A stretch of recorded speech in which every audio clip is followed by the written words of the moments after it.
This is a quick demonstration of automated transcription using Speechmatics Server. The first step is to go to the Speechmatics site at speechmatics.com and sign up for a free account. Once you've signed up for your account, sign in here. Once you've signed into your account, you need to get your API key. So you'll find, once you've signed in, this box here, create API key. So you can go to that, you can generate a key right here, you give it a name, you enter it, and you need to remember that API key to load into Transana. We're going to come here, we're going to add an episode, we're going to select the demo video, and we're now going to add a transcript. I'm going to call it Speechmatics Server to indicate where it's from. And you'll see that there is a box here called Automated Transcription Method. You select Speechmatics Server from that list, and I now press OK. And that triggers my automated transcription tool.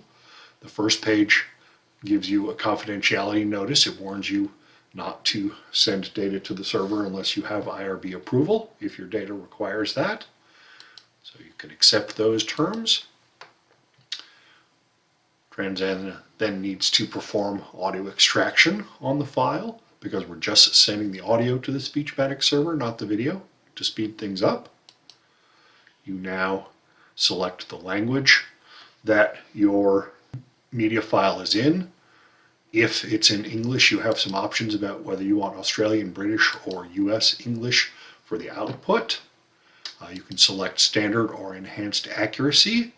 Enhanced accuracy takes longer and may cost more if you exceed your free transcription level with Speechmatics. And then you enter your Speechmatics API key. You only need to do that the first time. Transana will remember it after that. But you do need it that first time.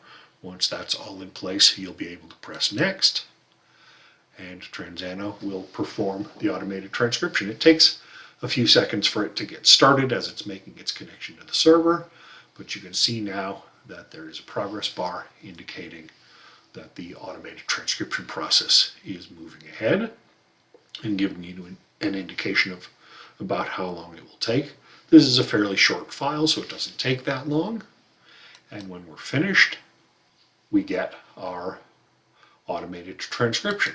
You'll notice that there is a transcription key that indicates that different colors represent different levels of certainty in the transcription. If you go into edit mode, if there's a word that is correct, this is the core they started with, and they want it to look like that. So although the confidence was low on that word is correct, there's now a button to just change the formatting to black so that you can go through very quickly and reformat all of the text that's in red. So that's all there is to it.